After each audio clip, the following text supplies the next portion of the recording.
I've been weaving a tale of deliberate assaults on we, the people of America, by our own government, both parties, as they've sought to keep us in one pen of opinion or the other, manipulating us, marionetting us like the politically prejudiced puppeteers they are, with strings very much attached.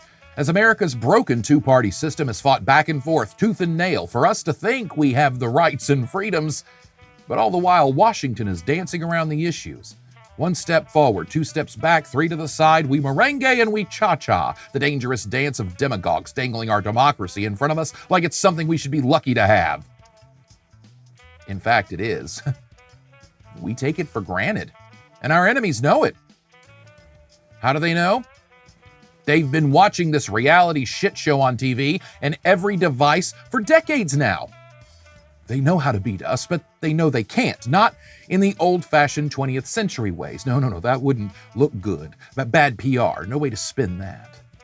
But if they slipped into our country through the properly allowed channels and then just did what they do and we do what we do, ignore the problem because it makes us uncomfortable, or simply drown in our own hubris of thinking we can contain the problem and manipulate it to our benefit, Washington tried the latter, while the deliberate dumbing down and numbing down of America handled the former. While Washington saw them loud and clear, we, the people, ignored the warning signs and just didn't care. For them, it was all about control, power, influence, and money. For us, it was life and death. Friends, I'm an actor. I have film credits, television credits, I've been in commercials, I've voiced thousands of projects over my career. I'm a performer, an entertainer. But this is my greatest role. Today, I assume the historical honor of being Paul Revere, for it is my duty to ride through the communities on my horse named Podcast and shout as loudly as I can. They're coming. They're coming. But this time, it ain't the British, buds. This was the long game our adversaries economically and politically saw coming long ago. They laid the groundwork for their plan. They were patient. They watched. They learned. We let them. We gave them everything they needed. We let them in without question. We took their favors. We signed the dotted lines, acknowledged that we read and understood those terms of service, knowing full well we are lying liars, lying our lying slacks into inferno. Fit check. Turns out those pants were the most valuable part of the outfit. We're in debt up to our eyeballs, and indebted to whom? If this was a fictional tale, the Rotten Tomatoes score on this one would go viral. This is a cliffhanger that's going to surprise everyone. We won't know until it's too late, I'm afraid. Ted DiBiase had it right all along. The $1 Million Man told us in the 80s and 90s, everybody's got a price. Everybody's got to pay. The $1 Million Man always gets his way. Now it's time to pay. The bills are due, folks. The favor's getting called in. And this time, the call is coming from inside the house. And welcome to the podcast.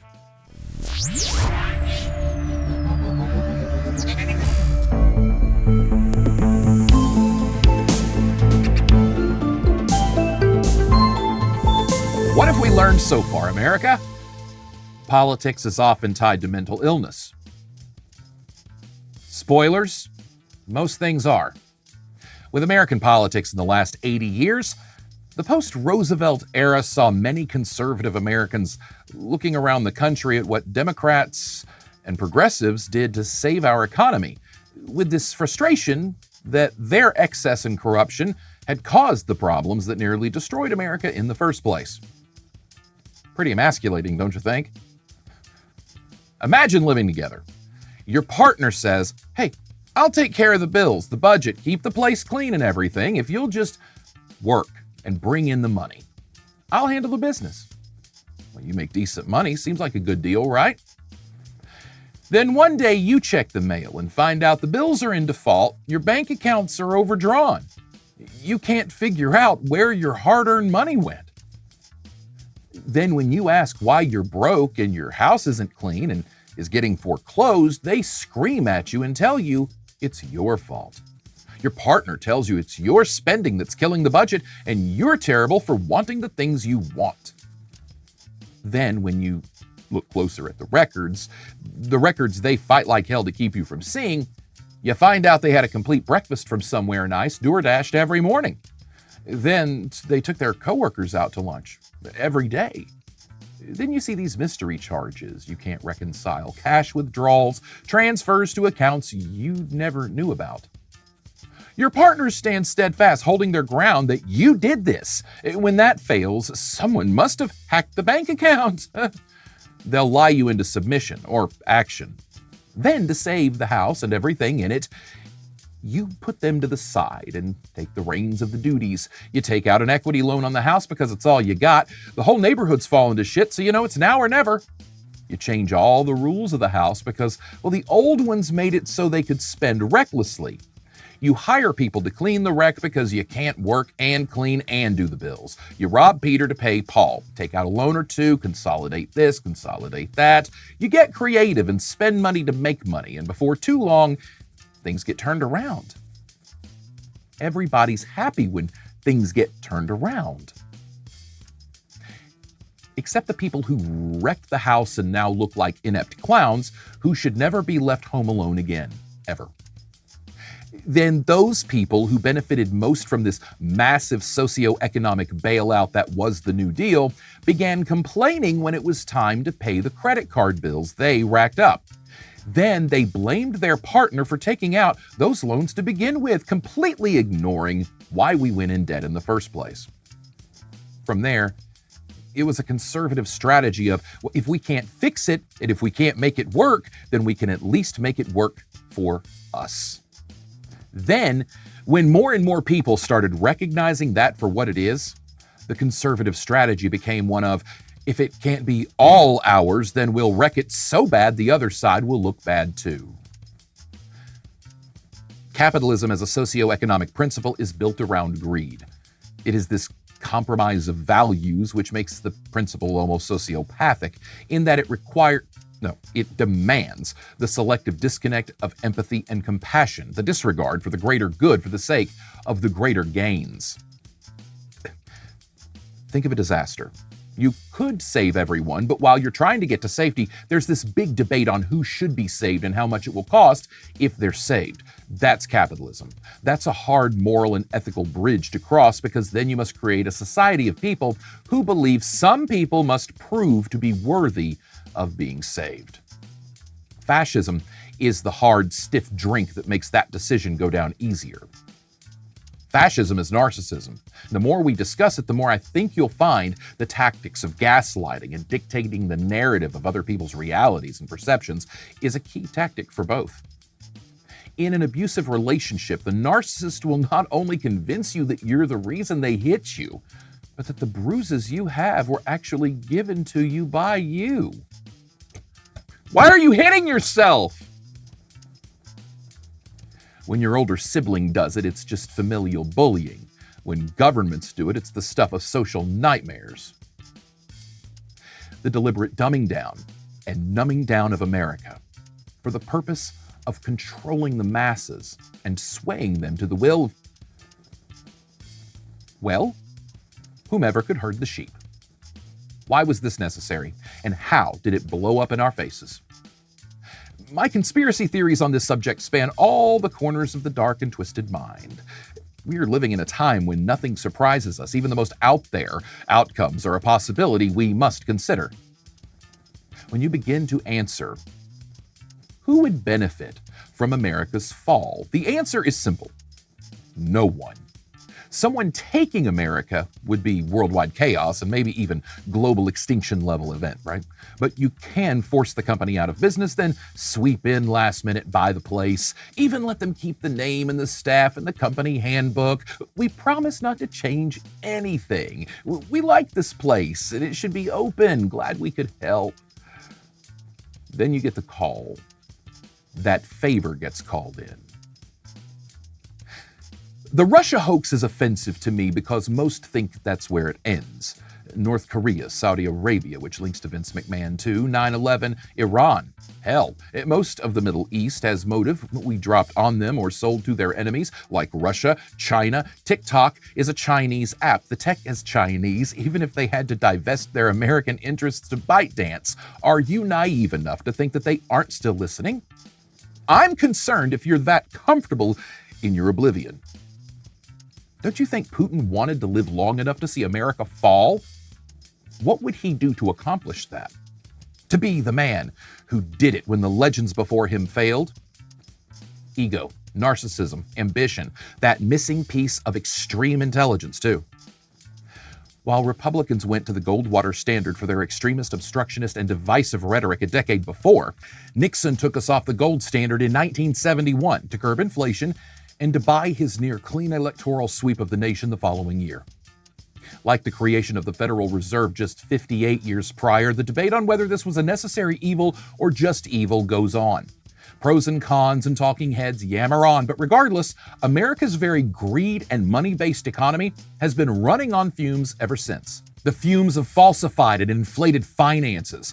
Today it's all debit cards, credit cards, invisible money, bitcoins, and NFTs. None of our money is real. So what do we value?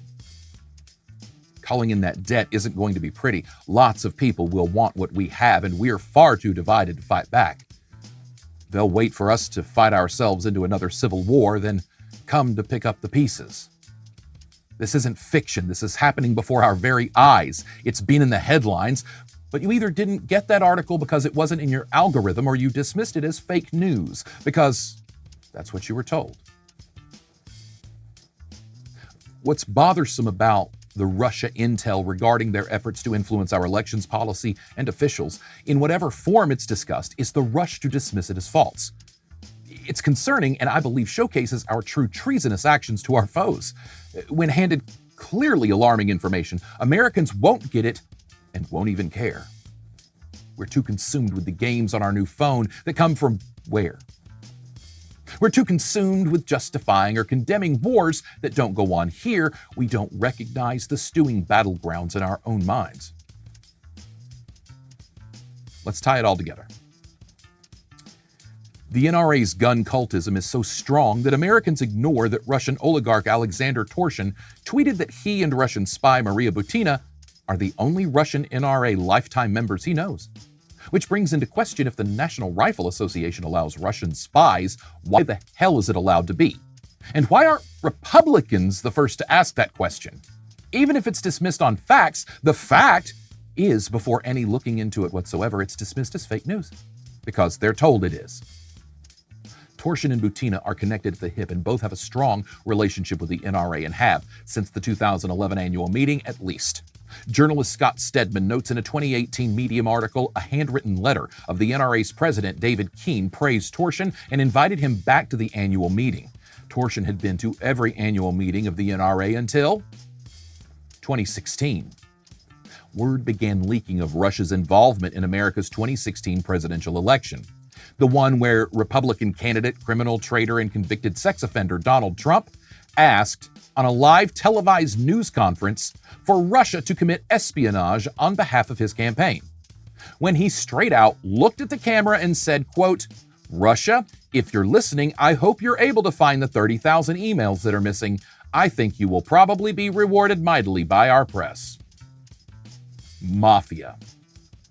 Now, to me, as an American, that was enough for an impeachment and removal of office. If that were anyone, I would have brought treason charges simply for him saying that, privately, much less on television, if it were anyone. American conservatives ignored it. The fact is that Alexander Torshin has ties to the mafia, as I explained before, that blanket term for organized crime. Butina and Torshin have obvious and proven ties to the NRA and the dark money, the money the NRA spends to influence legislation but doesn't have to disclose thanks to loopholes put in place by, you guessed it, Republicans. In fact, once the word started leaking about Torshin's possible laundering of Russian money for political contributions to the Trump campaign through the NRA, In 2018, Republicans changed the rules so that some organizations, like the NRA, can donate over $5,000 to a campaign without that campaign having to disclose it to the IRS. When was the last time you had $5,000 to donate to a political campaign? Gosh, seems that if you had that, maybe you'd start your own, right? My first and foremost response to things sociocultural, economic, political, etc. is follow the money. The money, in this case, the case of Alexander Torshin, the NRA, and Donald Trump, funnels through Maria Butina, a convicted spy for the Kremlin, less than 2 months after her release from prison for infiltrating the American Republican Party and influencing our government. The Russian hero Butina was brought on board to host a pro-Putin propaganda show on Russian state television. She calls herself a journalist, but in the same sense Fox News does in America.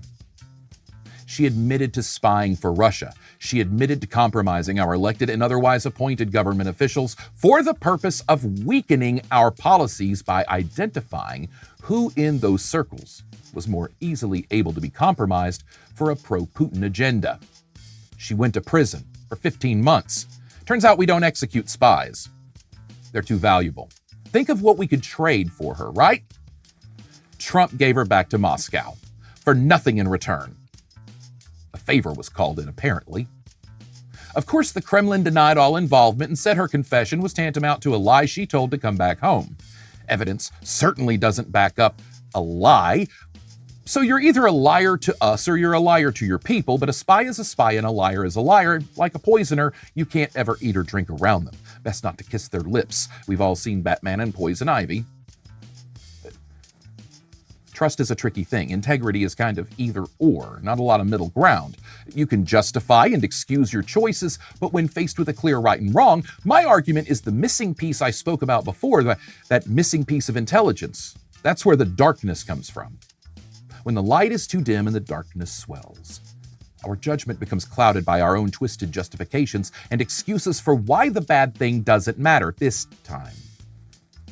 The facts are that Maria Butina, along with Alexander Torshin and others who were Russian or had connections or favors from Russia, were part of a long game of exploiting America's hubris and false bravado of unity. Butina, founder of the Russian Right to Bear Arms organization, and Torshin are alt-right conservatives in their own rights in Russia. They're pro-gun advocates whose agenda has been chaos all along.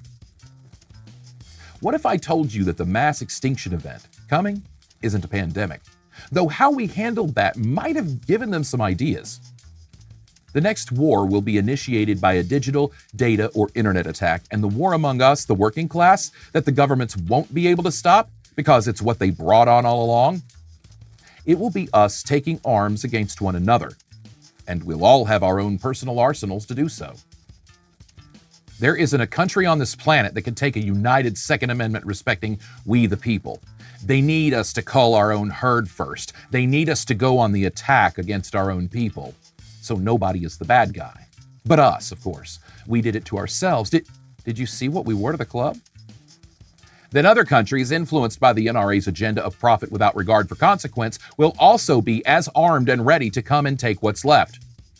They learned they can hit us with misinformation, and we'll fall for it. Hell, when a global pandemic hit, Americans would fight to the death, literally, over doing the bare minimum to keep other Americans safe. They learned that Americans value their guns above all else, and it gets proven with every mass tragedy. They learned that Americans will simply stop caring the more mass tragedies occur, and that if they're in the news cycle enough, they can attack our hope, our pride, our empathy, our spirit. They learned that the more of these mass tragedy events there are, and the more they're reported to the masses, the more images and facts and harsh realities we're exposed to, the more many will push to ban guns, or at least get more restrictive, which will inflame those extremist sociopaths who view guns before God. When you can influence the narrative and talking points and basically rewrite history through opinion, you can redefine the perceived rights of a people. They learned that Americans will fight for their rights to the end, whether they understand them or not. They learned they could fool us into believing anything, and we'd fall for it. And we'd fall. We will fall, America, if we don't fix this in ourselves. Brother after brother, husband against wife, mothers, fathers against sons and daughters, families torn apart, friendships ended. American unity and American values simply don't mean as much today as they once did. They've learned America will attack one another with these guns if it comes down to it. We just need a good enough reason. Many are itching at the chance. Once we are lessened in population and our country is in shambles, who will come knocking at the door? China will. Russia already has and got kicked out. They'll come back. They already have.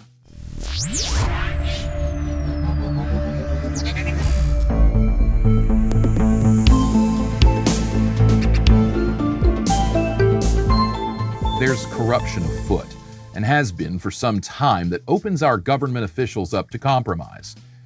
We've been aware of it, but we've been told to think about it the wrong way. The compromise among we the people is ignoring or excusing that corruption. Just as with Kennedy and Clinton's womanizing ways, as a national security risk, that's pretty high on the list. Sexual or romantic entanglements compromise our judgment on every level. Thank goodness it was just a Hollywood bombshell and an intern, right? So if we can understand that, it isn't about marital integrity or morals so much as it is about ethics and national security, we surely can accept that even the whiff of foreign interference in our government, legislation, policy, or elections should be something that immediately perks America's ears up. Why does it matter?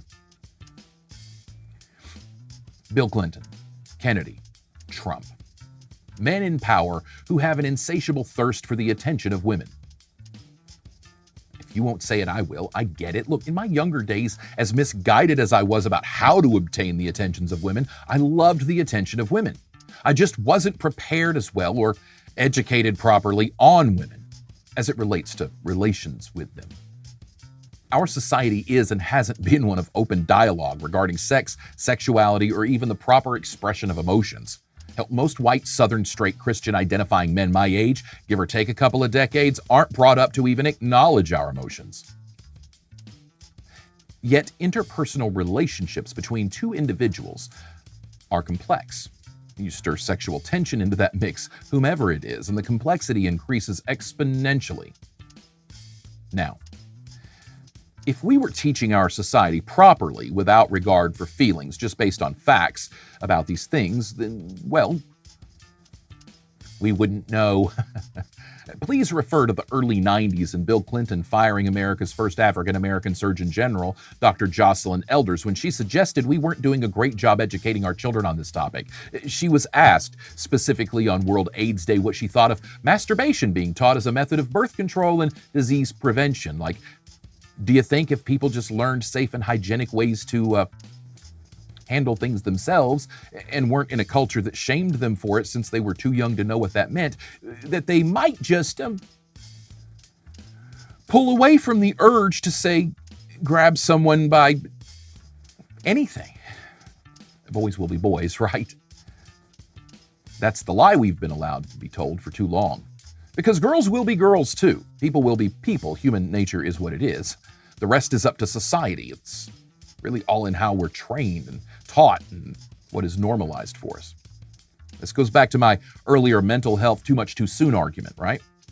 Without that dedication to and respect for mental health science, proper education of the people, and social atmosphere of acceptance for normal and natural human behavior, America turned to the historical enforcers of social and civil obedience, the church.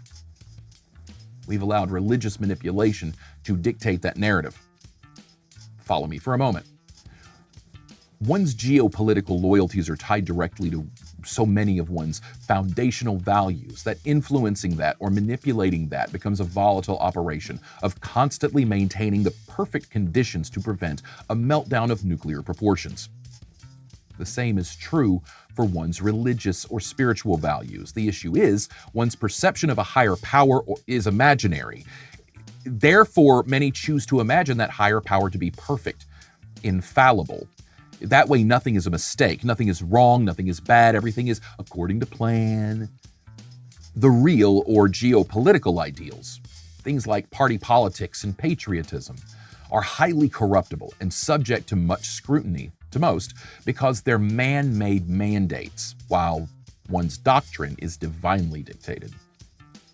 When those two value sets are allowed to be intertwined, as is essential in pushing a fascist state, the perceived infallibility easily translates to the politics, and the suspension of disbelief required to be religious then makes its way over as well.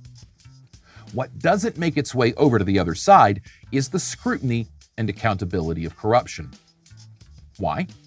Because a foundational facet of faith is suspension of disbelief. If you ask too many questions, you're a doubting Thomas. If you get too nosy about what's behind the curtain, maybe you need to meet with the associate minister for private prayer and Bible study. He can help you understand and get you back on his path. Capital H, but also not, if you know what I mean. But they mean Jesus' path, like they truly believe that's what they're saying, but it's the minister's path.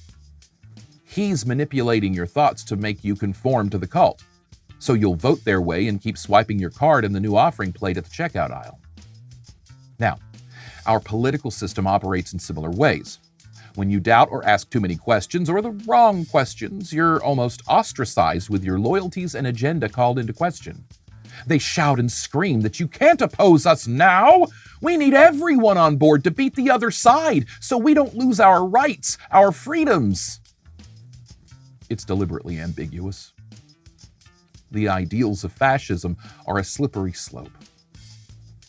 One almost must devolve to borderline fascism to stop fascism from spreading. One almost must sell their soul to make those hard calls to end the bad things. Hopefully a temporary sacrifice for the long-term greater good of all. Religion swept in on these controversial amoral events and called into question the morality of sexual misconduct. An argument of trust and honesty wasn't a value that resonated with most 20th century men. Monogamy was most of our least favorite things, and regardless of what any of us said, all men. So to keep all men from cheating and all men from feeling like they just could, in order to keep women from seeing that all men probably would, so what's stopping us, in order to keep younger people from thinking, why the heck not? This is fun, everybody's doing it. Looking at someone who slept with Marilyn Monroe and calling him a cheating cheater was not going to really convince anyone of anything. Most straight men would have, and many gay men at that time would have, just for the cover. Marilyn Monroe. The church narrative of white picket fence morality, shame, embarrassment, and dishonor, the modern Christian church's manipulated perception of adultery. I covered in previous episodes, deconstructing my spiritual journey, that the adultery commandment isn't all about betraying your partner in a monogamous relationship, but rather the betrayal of your own values and integrity with the actions and compromises you make in the act of that deception. In the case of Kennedy, Clinton, and Trump, their moral compromises regarding the opposite sex can easily be seen as ethical compromises. The church chose morality, which is far too subjective and open to interpretation. It's too easy to manipulate and warp. Ethics is a more clearly defined, laid-out contract of expectations. Morals are spiritual, ethics are human, simplified. Make-believe versus tangible. Our morality is subject to change, evolving with our understanding of acceptable norms and our current definitions of right and wrong, etc. Ethics don't change. Ethics are the right and wrong. It's like the definition of the right thing to do. Morals are just our interpretation of ethics and trying to apply that to a deeper spiritual level, or to justify compromising our ethics using some twisted morality. With Clinton, his behavior was unethical. We made it about his husbandry. We made it about his character as a politician. We allowed the tabloid late-night talk show punchlines to drive our opinions. It lowered our expectations. Once Bill Clinton was exposed and America let him still be president, it was clear that America would settle for anyone, lowering our expectations and standards. And we did. And when we tried to reel that downward spiral back, we did so with a black president that made a lot of people angry, triggered a lot of trauma, Bigotry, after all, is just a toxic trauma response in many ways. The fact that Donald Trump was a Republican candidate and so few people called into question his Russian wife with a questionably mysterious past, I know, still, it's alarming. Close to Russia's alarming. Alarming because those who should have historically were the ones who questioned Barack Obama over his funny name or called him a Kenyan-born Muslim Manchurian candidate. Those people should have been the vocal majority against Trump in 2015. We all knew his wife had ties to Russia. Yet conservatives never addressed it. They wouldn't allow us to. They attacked our wokeness for suggesting a foreign-born immigrant princess married a horribly grotesque Jabba the Hutt, and we're all just along for the ride that it just happened and she fell in love with him and it was real and not anything else. No one wanted to question it. And not to both sides this, but we all know if any left candidate had anything similar to ties with a country that wished us harm, well, the left would disown them before Fox News' AI could crank out the story on it. I could rabbit hole that, but I don't need to. Facts and theories are what they are. The mere point that conservatives by the masses ignored that is the moral compromise. That's the compromise of integrity. In 2021, the New York Times reported on a declassified intelligence report that made it clear Putin authorized interference in the 2020 election, not by changing ballots, but by attempting to influence those around President Trump and influencing the agendas of conservatives in Washington. Maria Butina compromised countless American officials in her operation to influence America's elections, not by polls, but by policy. Alexander Torshin was introduced to then NRA President David Keene in 2011 by Nashville attorney and Confederate G. Klein Preston IV, who runs the Klein Preston law firm in Nashville today. Preston's client list is international, including some from Russia. Torshin and Preston have a long-standing relationship. It's likely that G. Klein Preston IV was compromised by Russian agents on one of his many trips to Russia, where he was probably wined and dined and treated like a king, something the massive ego of a man like Preston would fall for. It could be true that the entire Preston family might be Russian agents playing a very long game and he's just the fourth one to chip away at America. It might just be that Preston is corrupt of mind and completely devoid of morals, ethics, integrity, or any sense of Americanism. It might be that G. Klein Preston IV, the Nashville, Tennessee attorney, is a Confederate traitor against the United States of America. After all, it was Nashville attorney G. Klein Preston IV who opened the door and welcomed the Russian spy in. He still speaks with a Russian tongue. Preston's ties to the corruption don't end here. His close friend and client, Marsha Blackburn, was one of the most corrupt politicians in Tennessee. Nashville attorney G. Klein Preston IV is a clear white supremacist because who else would be a pro-Confederate and then quote Klan leaders in their books? This white nationalist, who is still allowed to practice law in America, would fight to overturn President Joe Biden's 2020 victory.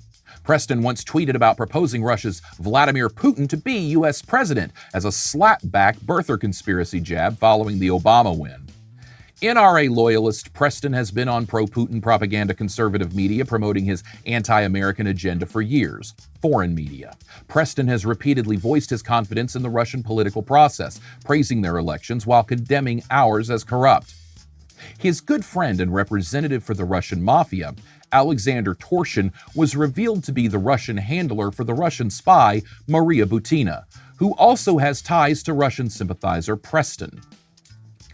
Preston may have introduced the spy to America, but he's just one of many like him, fascists among us, that we don't recognize as the enemy because they look like us. In 2011, Preston introduced Torshin to the NRA. The NRA president handwrote a letter saying he would help Torshin's agenda. The next year, Torshin would have an all-access pass to the NRA annual meeting.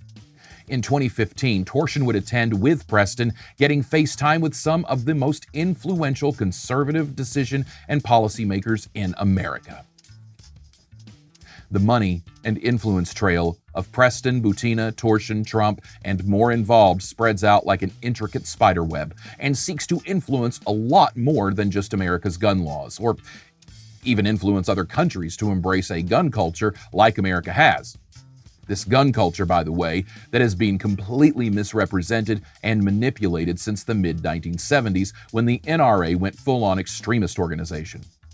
When men like Donald Trump, Vince McMahon, and Rupert Murdoch were building their empires, and as Ronald Reagan was conspiring with foreign powers to influence an American election through media and take the White House through treason. Ronald Reagan was following Nixon's 1972 sweep strategy, added with the 1968 take control of the chaos strategy. From there, the agenda, platform, and party were set. They say turnabout is fair play, but the turnabout from the Republican Party to being Cold War fear-mongering patriots shouting out the ills and horrors of communism to flat-out pro-Putin loyalty isn't surprising.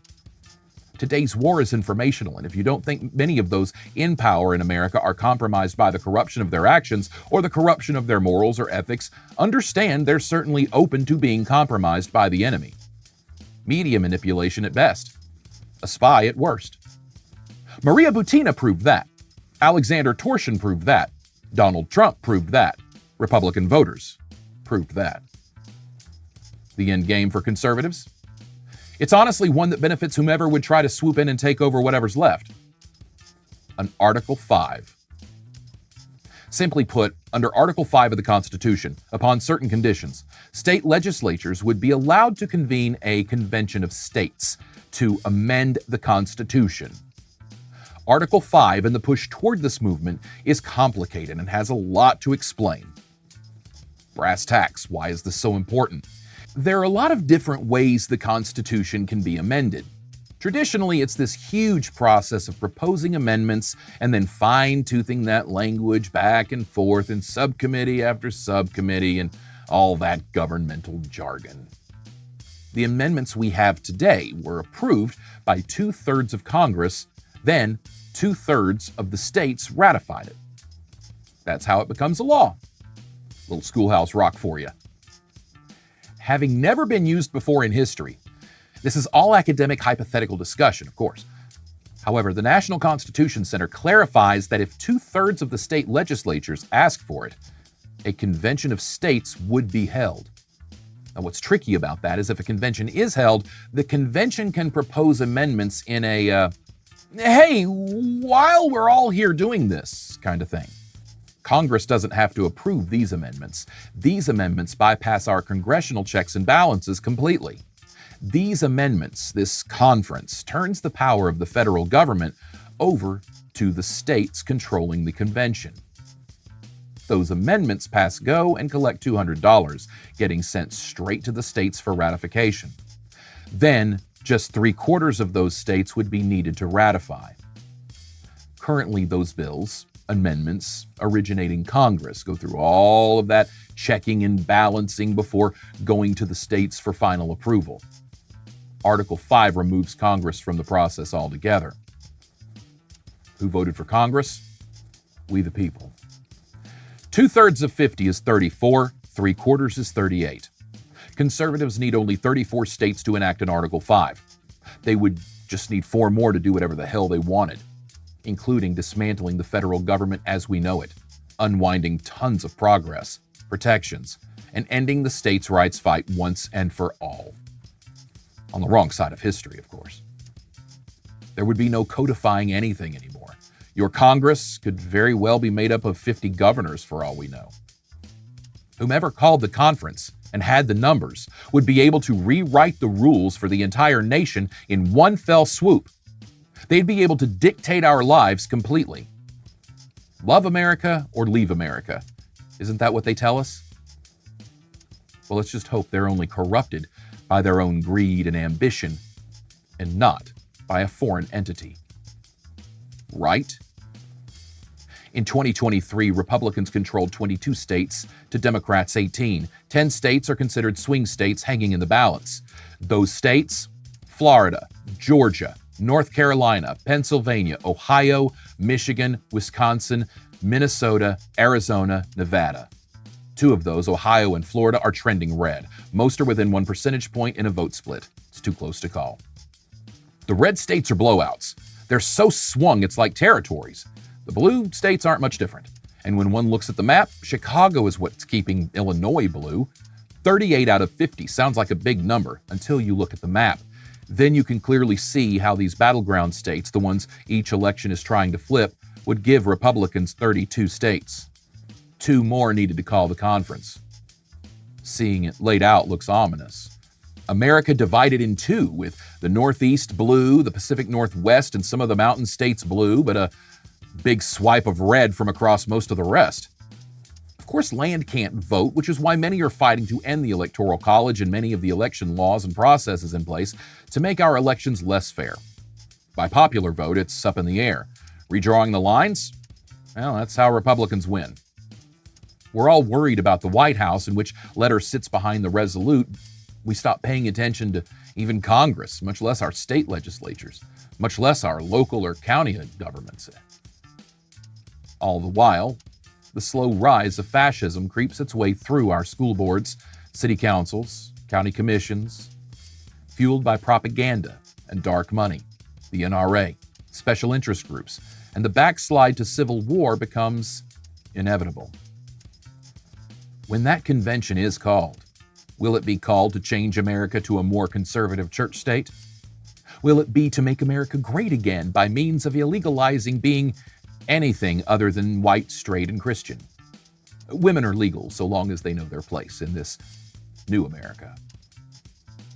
Or will that convention be called so that those Republicans, compromised by foreign finances, will bend the knee, proposing policy, amending our Constitution to the will of our adversaries? One thing is for certain. America won't be smart enough to see that coming. And America won't care even if we were.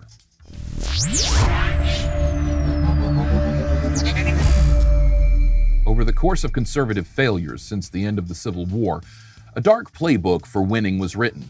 A playbook men like Roger Stone used most recently to push Donald Trump over, which brings me to Roger Stone, whose filthy political strategies date back to Richard Nixon. Stone speaks for himself and is an admitted white supremacist. He's also a Western chauvinist, like Reagan, like Nixon, like Trump. His influence is important to note here, but there are many like Stone, like G. Klein Preston, Nashville attorney, who would need to be mentioned. Just know Stone specifically and others played the long game to influence policy and politics toward a fascist agenda for decades. Still, for this plan to work, all parties involved needed the right candidates. Why was Donald Trump the natural choice for a candidate in this conspiracy? Why did they need him to be the candidate for this conspiracy to succeed? Because he was the absolute worst possible choice. The least qualified in every metric. A Bernie Sanders victory in 2016 would have taken America down a decidedly progressive path forward that wouldn't be in these foreign interests. Conservatives would balk at the threats to their profit gouging, and Democrats would cringe at the idea they'd been wrong all along. Still, Bernie would have gone over just like Clinton or Trump. Half of America wouldn't have liked it and would have rallied for a massive wave the next election, while the next half that accepted it would have a chip on their shoulders, ready for retribution the next cycle, pushing against the agenda in the midterms to balance the ship, unknowingly pushing the left's agenda right. That's some good political division, but if you've still got a nice guy at the top working for the people, it just doesn't work the same. Bernie isn't divisive, even if you can convince everyone he's a socialist. Nah, that's just corporate chaos. We need something bigger than just economics. Hillary Clinton? Clinton would have been no nonsense, determined to make history as the first female president in a kick the door down, fuck around and find out presidency. I'll even admit, while I didn't agree with her lockstep, and the Clintons are what they are, she would have been a fine president, better than Trump. Countless lives would have been saved during COVID. Stuff like that is why they didn't want Clinton. Hillary Clinton, while flawed, just wouldn't be the moral compromise, not a soul-selling kind. She was literally the lesser of evils, but the evil in the Clintons is just dirty politics. It's not fascism. Americans choosing Donald Trump, even if he lost, would be the condemnation of their souls. For someone to shrug off all the negative of Trump and work so hard to try and find some positive when there were other candidates in the background who weren't as toxic, The mafia needed Trump. Even if Trump didn't want to run, the favor was called in. Like it or not, you can't say no when they make the ask, right? When you're in debt to the mafia, as Donald Trump was and always has been, then you wave down the escalator when you're told to wave down the escalator, and you tell your Russian wife to suck it up. For white supremacists, there was no other hero of the modern era. No Republican spoke so highly of those groups and individuals in our recent history than Trump. He made his allegiances known his whole life, just like his father did. For those foreign interests out to see America's suicide, Donald Trump would degrade America's place in the world. All the criticism of America would be amplified, as we had just proved everyone right. Plus, Donald Trump wasn't a smart man. Besides his own boasting, there's zero evidence the man has a high IQ. He seemed to be focused a lot on measured intelligence. His show, The Apprentice, was about him finding the smartest. He talks a lot about keeping the smartest people around him. Part of me can respect that. Except that he doesn't keep the smartest people around him, and even when he tries, well, it's corrupt, missing piece. Maybe the critical thinking of a compassionate and humanistic response. Maybe it's narcissism. Still, Trump must at least be somewhat smart to get where he's gotten, or he would have been knocked down and replaced long ago. Now, I've been critical of Ronald Reagan, his limited education, presidential credentials, and his intelligence. The fact is, Reagan's IQ was among the highest of presidents measured. In fact, the top of that list includes many men we've discussed this season who were utter failures as moral compromisers in chief. LBJ, the do-nothing president Calvin Coolidge, the man who drove America to ruin, Herbert Hoover. Higher than all of them? Richard Milhous Nixon. We must admit these men were intelligent. Trump, the puppet president, just wasn't smarter than his hubris, his debts, and his ego. Those things overshadowed even him seeing he was being played. Similar to Reagan. It was Reagan's agenda. Reagan just didn't know it was his agenda because other people wanted it to be. Nixon didn't seem to fall into that as much. Nixon knew what he was doing. Another twisted note of history. These men's IQ scores were hovering in the low 130s. Adolf Hitler? Estimated between 140 and 150. Let's discuss similarities between, let's say, Reagan, Nixon, Trump, and Hitler. Just academically, intellectually speaking. Leave their politics and all that out if you can. I'm making a point about leadership, ambition, influence, and intelligence, not politics or atrocities. Hitler was brilliant, but many come to the conclusion that there was something missing. He was clearly mentally ill, but charismatic enough to gaslight millions into joining his wackadoo murder cult. He simply couldn't be a buffoon. To suggest that suggests the worst of those who fell for it. To my knowledge, his IQ was never measured, but Nazis did perform many evaluations on its people through their efforts of eugenics and ethnic cleansing. Of course, Hitler would be a man who wanted to measure intelligence. He needed to know who the sheep were and who were the wolves. His rhetoric on intelligence measurement was pretty similar to Trump's. Still, a reader, a writer, a speaker, a leader. Hitler simply had to be a man of higher intelligence. But what was it? The missing piece that sent him off the ledge of misguided genocide. Because that's the piece that keeps a leader in check. With great power comes great responsibility. That's the Uncle Ben we get to keep. That missing piece with Hitler drove him mad with power. Well, history. That same missing piece, I believe we'll discover one day, is the same that leads many to compromise their humanity and satisfy their own selfish agendas. It's a flaw in the human design we aren't willing to admit because many are still wrapped up in this perfect design by a perfect God mentality. That imperfection, that flaw, it's what makes us human, light and dark, good and evil. They must coexist to exist. It's the numbing down of the good and the amplifying of the evil, the normalization of it, turning the lights down low, and who knows what happens in the darkest of the dark. Keep the lights off long enough and we the people adapt to night vision. Then turning on the lights hurts so bad we learn to keep them off. Devolution. I'm someone who respects intelligence and the work it takes to pursue education. It takes a highly intelligent person to even be the kind of person who can manipulate the masses on that level. Reagan wasn't a highly or even adequately educated man. He was a C student and barely scraped by, doing the bare minimum to get by, a work ethic he would later embrace with his humanity. My swipes at Bonzo's intelligence come from his complete lack of commitment to self-betterment and education. He read, but he read what he was told to. He thought what others told him to think.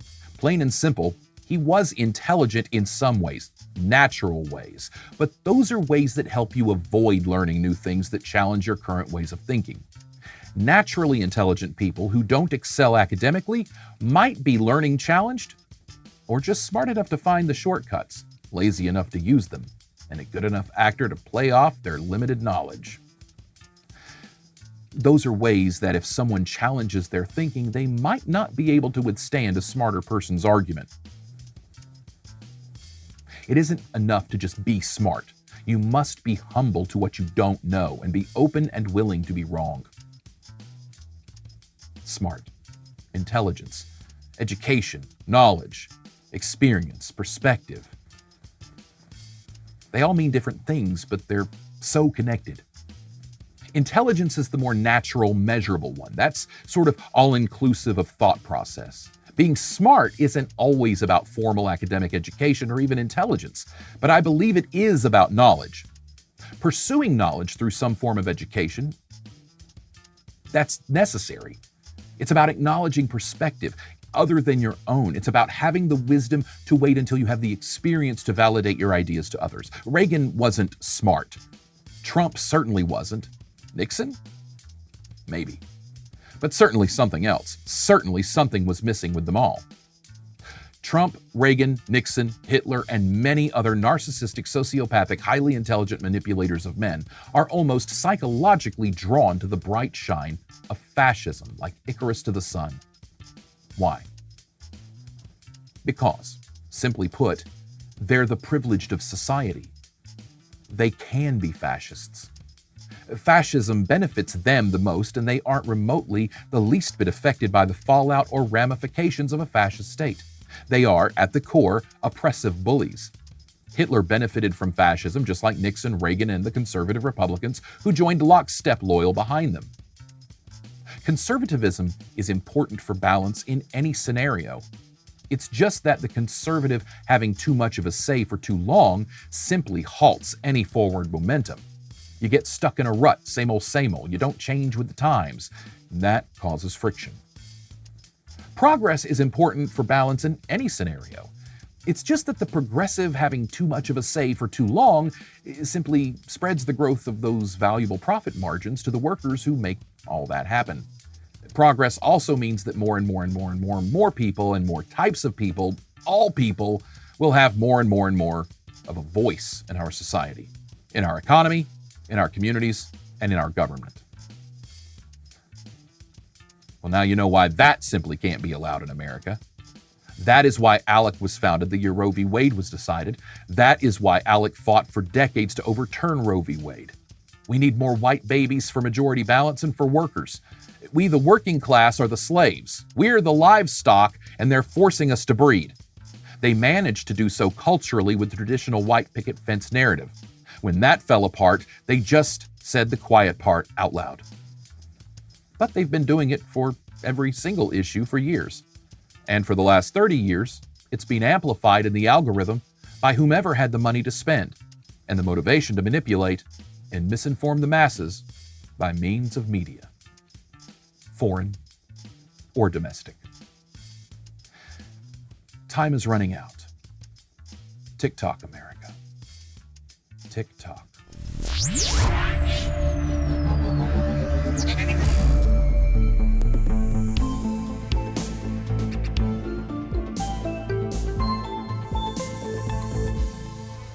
Coming up, I'm going to tell you about a bad thing I did. I spent years cultivating my algorithm, trying to be very careful about what I clicked on, clickbait and all that. I want things to show up in my feed that I want to see. I want control of that. Well, over the last several months, I've sort of gone a different route. You might remember my episode, The New World Order of Ethical Ambiguity. That was the first episode where I really started linking professional wrestling to the current decline of our cultural ethics. At first, it was tongue-in-cheek. It was sort of the lighthearted point to make. But as I went on and started researching, I realized there's more meat on that bone. So coming up in the algorithm method, I'm going to tell you about how I manipulated my own algorithm, how I sabotaged it, blew it all to pieces, powerbombed it, if you will. I started exploring professional wrestling, and what I noticed is the more I explored, the more I saw, the more I was fed. So I started more and more. Now, it might sound kind of silly, it might sound kind of crazy, but for the last 6 months, I've watched almost exclusively professional wrestling. And in the next episode, The Algorithm Method, I'll tell you what happened, and I'll tell you just exactly how easy it is for Americans to get brainwashed, as I'm deconstructing a culture of cultism.